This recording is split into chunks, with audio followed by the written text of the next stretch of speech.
All right, got an interesting comparison for you today.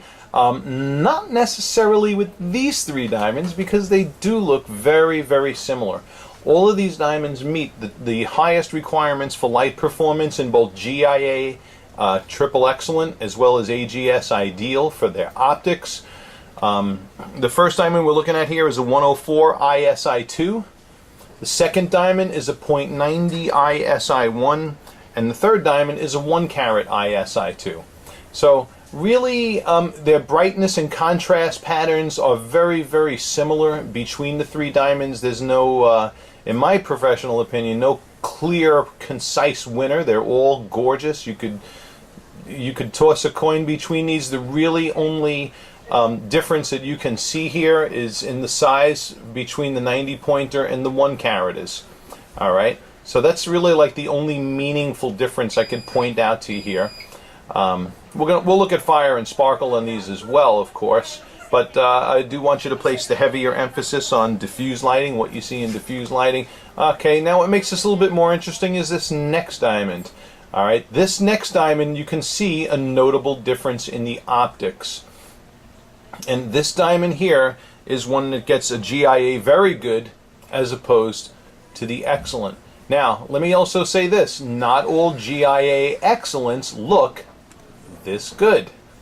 These are cherry-picked by our laboratory, in particular for the highest optics attainable within the GIA-X category. All right, so these guys are in a class all by themselves, so to speak. This one just gets GIA very good on the cut scale. And there's even varieties of appearances in GIA very goods.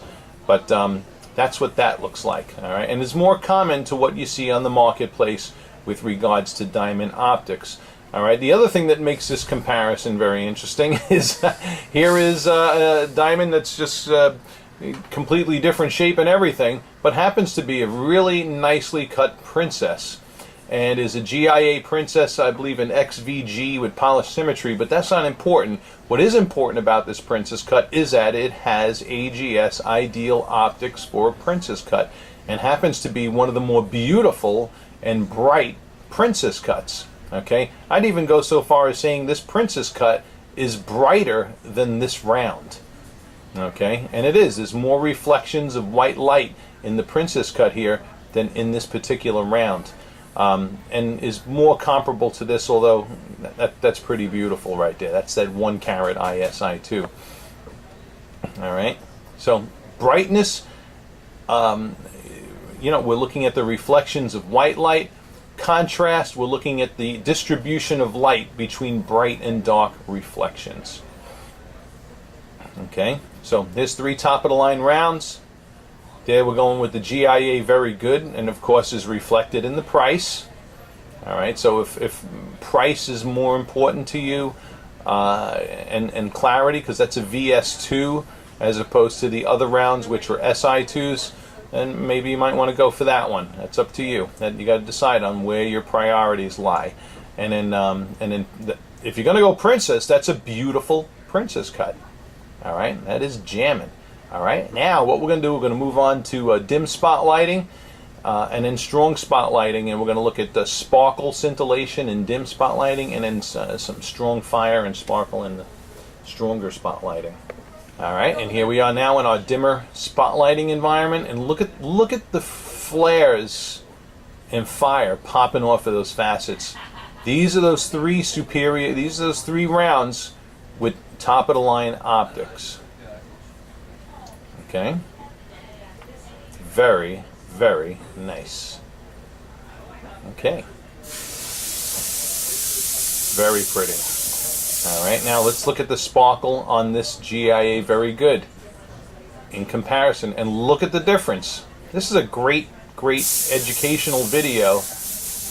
Even if you were watching it strictly for the comparison of GIA, hand-picked good old gold GIA Triple Excellent, as opposed to, excuse the banter in the back there, but a great educational video comparing a hand-picked GIA Triple Excellent from good old gold as compared to a GIA very good. And lastly, here is the scintillation in that princess cut. All right, now princess cuts that with ideal optics are going to feature more tinier reflections of light. Okay, which you could see happening in that princess cut. Really beautiful, and happening at a greater frequency than the round next to it, I would add. All right. All right, we're going to take one more view in stronger spotlighting and get a closer look to fire and sparkle and wrap this one up. All right, here's a fun one. Gorgeous, gorgeous display and tremendous life of fire and sparkle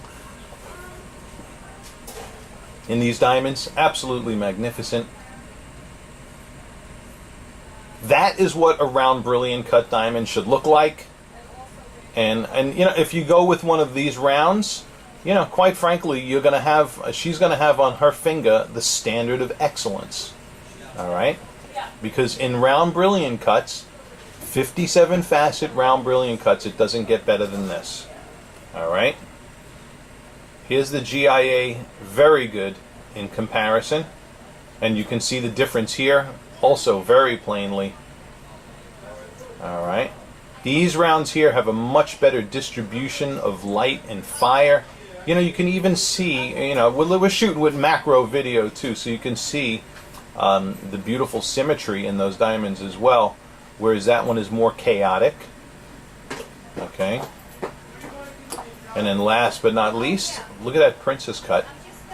That is a really awesome princess cut in the world of princess cuts. Beautiful fire and sparkle in that.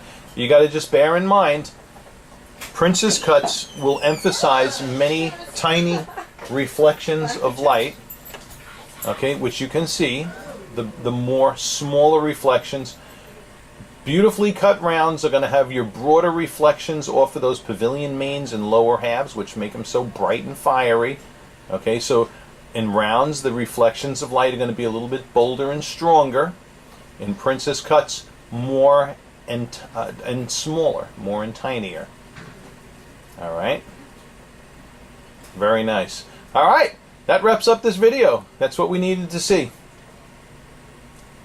I hope this has helped. And whichever diamond you decide to choose or to go with out of these 5 that I just showed you, go to that diamond's webpage. I'll include it in the description, so you have it in your email actually. And click on the Reserve Diamond button and follow the simple instructions. And then we can start talking about settings, or if we're going to ship the diamond to you loose.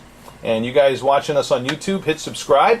If you want to learn about diamonds, the more you see, the more you learn. And with our channel, what you see is what you get.